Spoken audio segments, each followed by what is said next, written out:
5 years ago, I left sunny California for the colder, grayer Poland. The majority of people here are always shocked to learn that I would leave such a paradise in exchange for Warsaw's many shades of gray. But what many people here don't realize is that Poland and the majority of Central and Eastern Europe are poised to become one of the largest technology hubs on the planet. It's always hard to appreciate growth as it's happening, but after it's happened, it's easier to look back and see all the progress. One example I like to use when asked this oh-so-common question is the following. Would you rather have been in Shanghai in the early 1990s or the 2010s? Would you rather have been at the ground floor of a coming economic boom or been at the tail end when all that growth starts to plateau? Take a look at these images of Shanghai in 1990 and then the ones in 2010. It would have been very difficult to appreciate the scale of potential growth in 1990, but it's always easier to see it looking back. I constantly use this example to illustrate how difficult it is to fully appreciate the present. That is why I am obsessed with always providing a coherent, data-driven picture of why I sincerely believe that we are at just the beginning of the growth of a new technological superpower. If you look at all the data concerning the historical and future growth of Poland and the greater CEE, the writing is on the wall. In the last 30 years, Poland can boast the highest levels of growth among Central and Eastern European countries since the fall of the Berlin Wall. That makes it the 6th largest economy in the European Union, on track to overtake Italy within the decade. According to a KPMG report, between 2009 and 2019, Poland experienced an average GDP growth of 3.6%, which prompted the global equity index FTSE Russell to reclassify the country from the status of an emerging market to a developed one. An amazing feat that makes Poland the first Central and Eastern European country to earn such a recognition. But is all this growth alone the reason why Poland is going to be the next big global technology hub? Will it become the next Israel, or better yet, the next Silicon Valley? Silicon Valley and Israel are two of the world's most successful tech ecosystems, and both have their unique characteristics that contributed to their success. But they also demonstrate 5 common elements that are essential to building a thriving tech ecosystem. The first is a strong culture of entrepreneurship. The second is a high density of highly skilled workers. The third is a significant initial investment from the public sector to get things rolling. The fourth is the subsequent large private investments into high-tech areas. And finally, the 5th and last element is that of a large influx of highly skilled immigrants to satiate the demand of new high-tech job growth. Silicon Valley is home to some of the world's largest companies. The region has a rich history of innovation that dates back to the mid-20th century when Fairchild Semiconductor invented the first silicon-based integrated circuits. Kleiner Perkins and Sequoia Capital, two of the most prominent venture capital firms, were founded by the original employees of Fairchild. A majority of Fairchild's early revenue also came from the defense and aerospace sector and the Apollo missions in the 1960s. Fairchild also gave rise to some of the most successful tech companies of our time. Companies like Intel, SanDisk, and AMD all have their roots in Fairchild, and they continue to thrive today. These companies have made significant contributions to the tech industry, developing new products that have transformed the way we live, work, and communicate. Nvidia also has its roots in the early days of Silicon Valley's tech industry. The company was founded in 1993 by Jensen Huang, who had previously worked at AMD and helped to develop the world's first graphics accelerator chip. Today, Nvidia is a leading player in the tech industry, developing cutting-edge technologies in fields such as artificial intelligence, self-driving cars, and high-performance computing. The company's success is also a testament to the power of public investment. In the early days of the company, Nvidia received funding from the US government for research and development. This public investment, combined with the talent and entrepreneurial spirit of Silicon Valley, paved the way for Nvidia's success and serves as a model for other companies and communities looking to build thriving tech ecosystems. The success of the Israeli tech ecosystem can also be attributed to its unique history.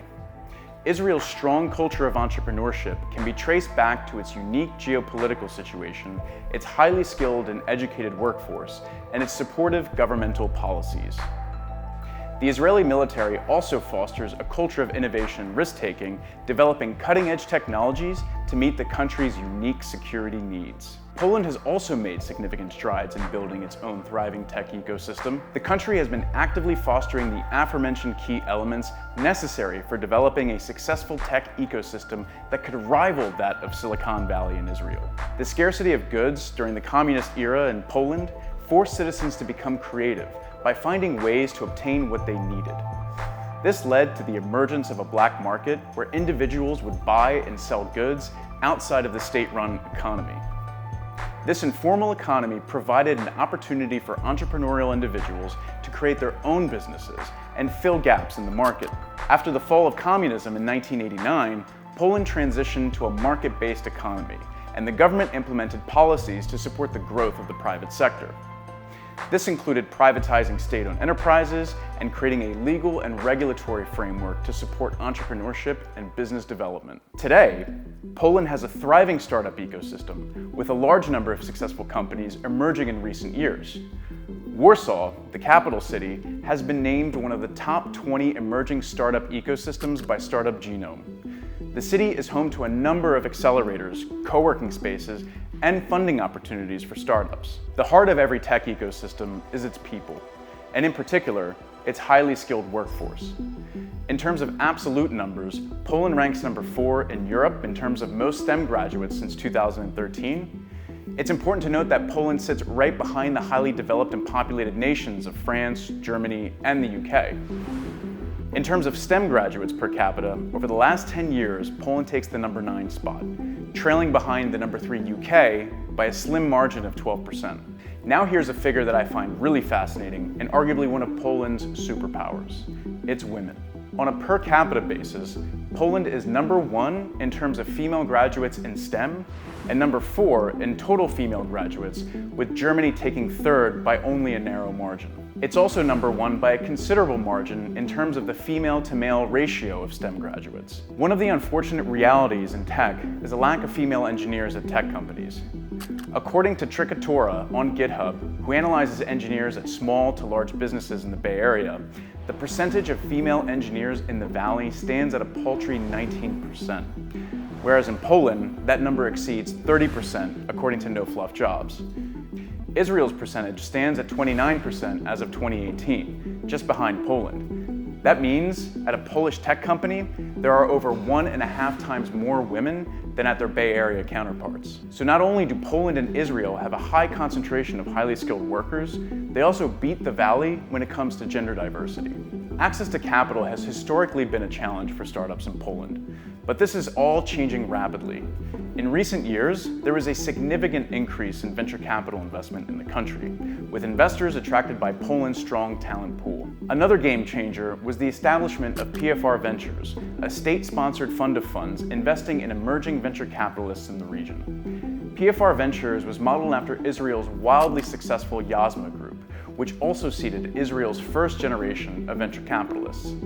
As a result, $820 million flowed through the Polish VC market in 2022, investing in 460 deals. The multi-billion-dollar investments by Google and Microsoft in Poland's tech ecosystem was the significant injection of private capital the ecosystem needed in order to continue its rapid growth.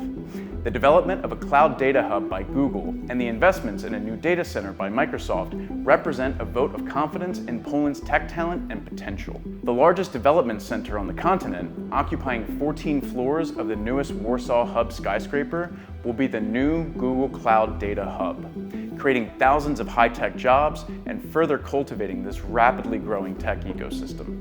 Nvidia recognizes Poland's immense potential for growth and is expanding on investments made to stimulate the deep technical expertise of the region and help build a thriving tech ecosystem centered on artificial intelligence. By fostering collaboration and partnership among key players in Poland, including startups, universities, research institutions, and government agencies, they hope to help unlock Poland's potential to become a leader in the global tech industry. By working together, we can accelerate the development and deployment of AI technology in Poland and create a more vibrant and competitive tech ecosystem. On February 24th, 2022, Russia launched a full-scale invasion of Ukraine, which triggered one of the largest migrations the continent has ever seen. Since then, millions of border crossings from Ukraine to Poland have been recorded. It has been nothing short of miraculous to see how this has unified Poland and our brothers and sisters in Ukraine. This, plus the influx of Ukrainian immigrants in 2014 and Belarusian political refugees in 2020, provided the country with the additional highly skilled workers that its fast-growing tech sector so desperately needed. As someone who emigrated from Poland in the 80s and spent most of their lives in the US, I am excited to see the progress that Poland is making in its tech ecosystem. And I'm not the only one. Many immigrants are now returning home because of the unique economic opportunity in the region. There are over 20 million Poles living outside of Poland, making it one of the largest diasporas in the entire world. That's more than half of today's population. Among them are 10 million Polish Americans living in the US and 6 million Poles living in Europe, many of whom are eager to return and contribute to the ecosystem. It's an exciting time to be part of the Polish tech ecosystem, and I can't wait to see what the future holds. Over the last 13 years, the Polish economy has shown remarkable resilience to the financial crisis caused by the burst of the American housing bubble in 2008 and the still ongoing COVID-19 pandemic from 2020. When all of Europe was enduring a painful recession, notching considerable losses in 2009 and 2011, Poland enjoyed a growth of 1.6% and 4% respectively. In a comparable manner, the outburst of the pandemic took an even bigger toll on the global economy, with countries like the UK reporting a devastating 9.5% loss. The Polish economy remains, as the World Bank report says, as one of the least affected by the pandemic, notching a first recession since 1991 of only 2.7%, while the OECD global average was 5.5%. One of the main factors was undoubtedly the swift implementation of its own stimulus package. It prevented a sudden increase in unemployment levels and mitigated the scale of social and economic repercussions on the population by providing the necessary liquidity and tax relief for small enterprises. Poland has been ranked 6th among 23 rich countries in an index compiled by The Economist, comparing how well the economies have done during the pandemic. Poland's tech expansion is something that goes surprisingly unreported. The IT and ICT sector employs over 430,000 people, and the whole industry aggregates for 8% of the country's GDP. As I mentioned before, Poland has one of the highest STEM graduate rates in all of Europe. Moreover, Poland was listed among countries with top PISA scores, responsible for estimating the average score in maths, science, and reading among school students. Both factors will, without a doubt, reciprocate in a promising and skilled workforce that will help carry out the technological and digital transformation regarded as a stepping stone for becoming an advanced economy. Poland is no more a hidden economic gem, but a fully fledged, developed economy. The Polish transformation is as worthy of teaching in schools and universities as the Chilean miracle carried out by the Chicagoan school in the 1980s that saw the country go through a similar shock therapy. Throughout the past 3 decades, the country proved to be an invaluable outlet for many Western businesses, and thanks to its amazing geographical location, it has the potential of becoming the necessary ligament between Eastern and Western Europe. This, in turn, will solidify European integration, crucial for competing with the economic powerhouses like the US and China. Poland and the greater CEE offer more than just exciting economic opportunities. The food and culture are absolutely incredible, and the work-life balance is unbeatable. Plus, the cost of living is significantly cheaper compared to other parts of Europe and the US, making it a great place to call home. Whether you're a foodie looking for high-quality cuisine, a history buff eager to explore the rich cultural roots, or simply seeking a better quality of life, Poland and the CEE region have it all. Being based in Central Europe also offers you the opportunity to see a plethora of historic places all within a few hours. Imagine finishing a long work week and being able to hop on a flight to Rome and arrive before 9 p.m. With destinations like London, Paris, Rome, and Istanbul, all within a 2.5-hour radius of Warsaw Chopin Airport, the possibilities for weekend getaways are endless. For those who prefer to escape the harsh winter months, a quick flight to Tel Aviv or the Canary Islands can provide a much-needed break from the cold. The world is your oyster when you're based in Central Europe.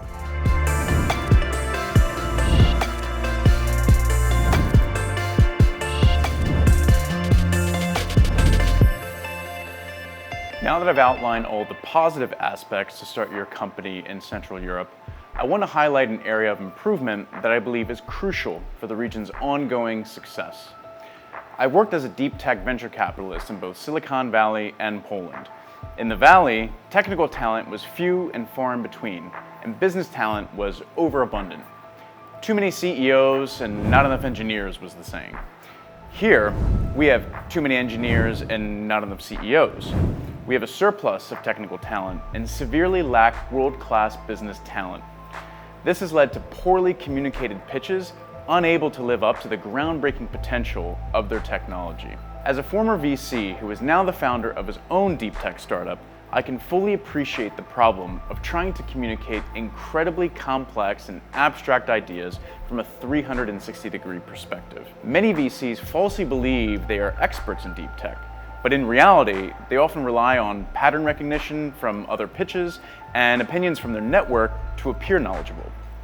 Despite this, they still struggle to understand your pitch. I include myself as a VC who thought they were a domain expert in all things deep tech, but I've missed out on several deals that made it big, simply because I just didn't understand the product, the market, or the use case.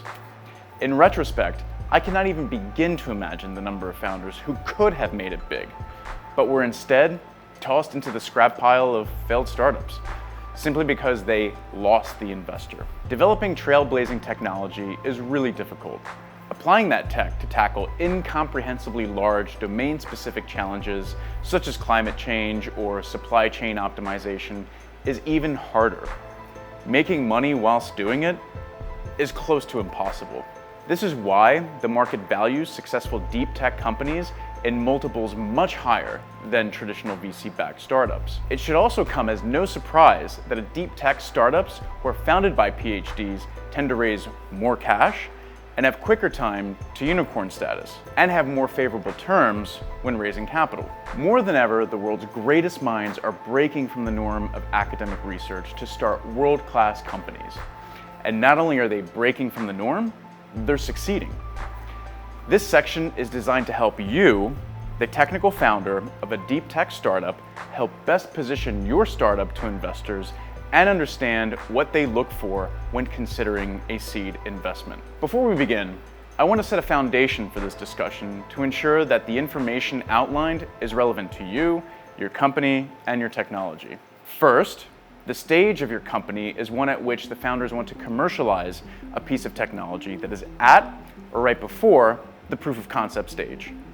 The proof of concept stage is defined as a small project to test whether the prototype or some selected feature or functionality has some commercial opportunity or feasibility. Most founders will already have a prototype at this stage. Second, you may have already received an angel investment, or your team is spinning out of a university.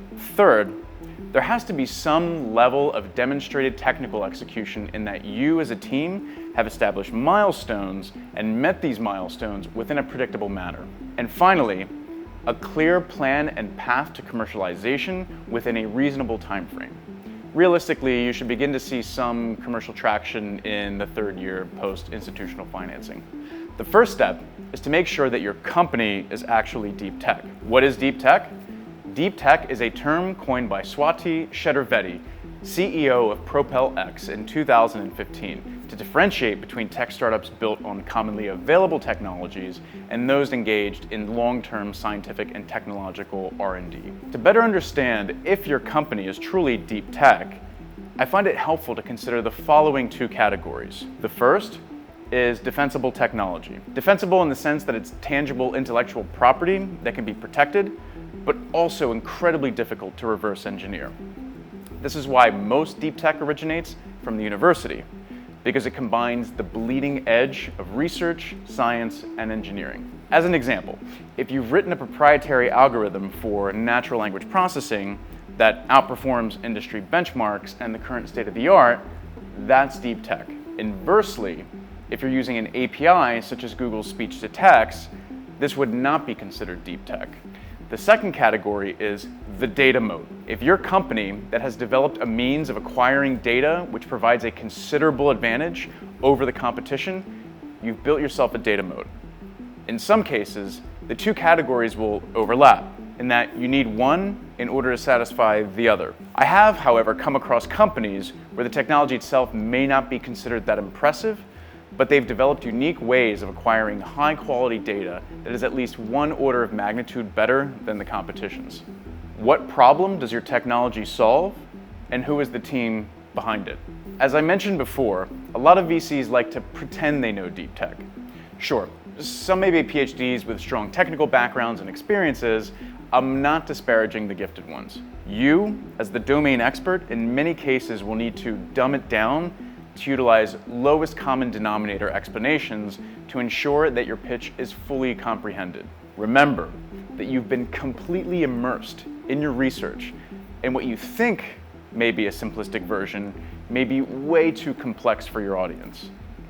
Come up with one sentence that drives home what your technology does, what the vision is, and what real-world problem it solves. There's no need to dive into the specifics of the algorithm, the mathematical models, or scientific elements of your technology. You'll have time for that during the due diligence. Just keep it simple so you can gauge investor interest and field the first set of questions, be it technical, business, data acquisition, or anything in between. In addition to the technology, investors want to know the team behind it. How published are they? How many times has their work been cited? Does the team have a track record of working with each other in the lab? Has the team had a successful exit? What about business experience like fundraising and closing revenue? All of the above are important inputs which allow investors to determine if the team is capable of building a real deep tech company and can withstand the highs and lows of the startup journey. A purely technical pitch without a business plan to back it up will only increase your odds of failure. How far along are you? Think of product market fit as a continuum scale. On one end, product development, while on the other, revenue generation. To determine where you are, ask yourself some questions. Are you currently piloting proofs of concepts with customers? Are you still defining market fit? Have you secured a signed purchase order yet? All are important, but what's critical is conveying to investors where you are and how quickly your team can achieve revenue growth. If you're developing quantum computers, you won't likely be at a phase where you've secured customer contracts. However, you can demonstrate technical execution on a bootstrap budget with limited staff. Perhaps you've made breakthroughs in the physics, where the remaining part of development is just pure engineering. Most importantly, you should have a pipeline of customer commitments and have numerous data points on what your future customers will need. How much are you raising and what is it for? Setting your deep tech company's seed valuation is more of an art than it is a science. You obviously want to keep as much equity as humanly possible, but you also want to make sure that your Series A or subsequent funding rounds are reasonably priced. For example, you can raise $4 million for 10% equity, but that would value your company at $40 million post-money. The expectation is always to raise the next round at a higher valuation and at a decent return multiple. So based on the industry you're in, is a $120 to $200 million post-money Series A realistic? If not, you may want to reconsider your seed raise so that you don't set yourself up for failure later on. Considering current market dynamics, a typical raise for a seed stage deep tech startup is approximately $4 million for 25% equity. Most of this capital will be invested into R&D, with a small portion going into business development. This should be outlined in your business plan, along with who you intend to hire, with their salary and equity requirements. Another component to fundraising that investors look for is not only the amount you're raising, but how long of a runway will this capital provide the team. Typically, startups will raise enough seed capital to support approximately 2 years worth of development. This timeline provides you with enough time to execute on the most important technical milestones, plus 6 months buffer to your next Series A fundraise. One mistake I often see first-time founders make is not raising enough initial capital to give them the runway they need. They make the rookie assumption of, I'll just go out and raise some more cash when I need to, not realizing that fundraising is incredibly time-consuming. Remember that while you're fundraising, you will not have time to focus on product, technology, or business development. Fundraising is also not something you can outsource. and the leadership team must be the ones driving this. Your seed round may go fast, but subsequent rounds will be held to a higher level of scrutinization. How can you ensure your investors become value-added partners? As much as an investor is choosing you for returns, you should be choosing your investors based upon the value they can bring you. Of course, capital is the most important aspect of all this. But if the team can truly execute on the vision, then you should be able to best select investors that can help bring scale to your vision. Do your homework on the portfolio companies your target VC has invested in, and be ready to ask questions on how that investor brought tangible value to the company. Today, I see investors going above and beyond to support their portfolio companies. Especially for deep tech investors, value is being demonstrated in unique ways, such as access to other scientific domain experts, to massive compute environments, and connections to large corporations who are already building platforms and ecosystems to support your work. Practice is perfection. Before you start pitching your ideal VCs, rehearse as much as humanly possible, and rehearse it with people who are further removed from the technology than you are. If public speaking scares you, sign up for an improv acting class to help you learn techniques on how to engage your audience on the fly. Start by pitching either friendly VCs or VCs you don't mind passing on the round. Those VCs at the bottom of your ranking should be used as practice to polish your pitch. Once you hit the top of your list, you can go in with a lot of confidence knowing that your top picks will likely receive the message you intend to convey. So there you have it. Those are all the considerations you should have before fundraising for your deep tech startup. Just to reiterate, first, make sure your technology is in fact deep tech. Second, what real-world problem does your technology solve, and who is the team behind it? Third, how much progress have you made? Fourth, how much are you raising, and what is it for? And finally, how can the investor provide you with value beyond capital? After several pitches, you will start to develop your own machine learning model on what works and what doesn't across different types of investors. You'll end up with different versions of your pitch deck built for various audiences and tailor each one for each new investor meeting. You may want to consider having one deck for the PhD investor that actually knows a thing or two about the topic, and you'll have another deck for an investor that's the traditional former investment banker or MBA. At the end of the day, you are front and center. VCs don't invest in a deck or just a technology, but you as the individual and the team. You need to convince the investor that you are the best person to execute on this vision and can inspire others to join you on your journey. Pitching is entertainment with a purpose. If you have state-of-the-art tech, but subpar presentation skills, you may not make it. The investor should know what you are doing in roughly 20 minutes. The remaining 40 minutes of your pitch should be relaxed and used as an interactive session with the investor to really drive home your pitch. If deep tech founders in Poland and the CEE learn how to effectively communicate their pitch to investors, that will set up the region to become a deep tech powerhouse. So now that we've analyzed the past, present, and the future, can we really start to appreciate how the growth of this region is going to unfold? I opened this keynote with the fact that it's hard to appreciate growth as it's happening, and a lot easier to see in retrospect. Something we can appreciate in the present is looking carefully at the data in front of us and analyzing its trajectory.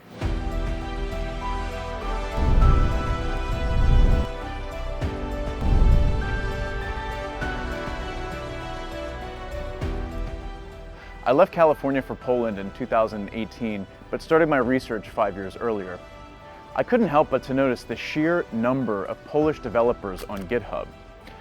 This always piqued my curiosity about the region and informed my initial thesis about this new tech ecosystem. My thesis was simple. If there are so many Polish developers, then clearly the region has the potential for something big. The more I learned about how tech ecosystems were built and cultivated, the more convinced I was that Poland and the greater CEE were a potential gold mine. In 2018, when I left California, I was convinced that I was on the verge of participating in the world's greatest economic success story. And I was right. Since 2018, the Polish tech ecosystem went from budding to flourishing. Poland's expats, who had once fled the country for greener economic pastures, are now slowly making their way back to seize new opportunities in deep tech in Poland. The 2020s will be known as the time when Poland and the rest of Central and Eastern Europe hit their inflection point. If you're a deep tech entrepreneur and you know nothing about the region and you're looking for the next place to start your business, I want you to seriously consider coming to Poland. If you're a Polish deep tech entrepreneur, I want you to know that you are in the right place at the right time. The Polish tech ecosystem has everything you need to become successful. And I sincerely believe that the next generation of billion-dollar deep tech companies will come right here from Central and Eastern Europe.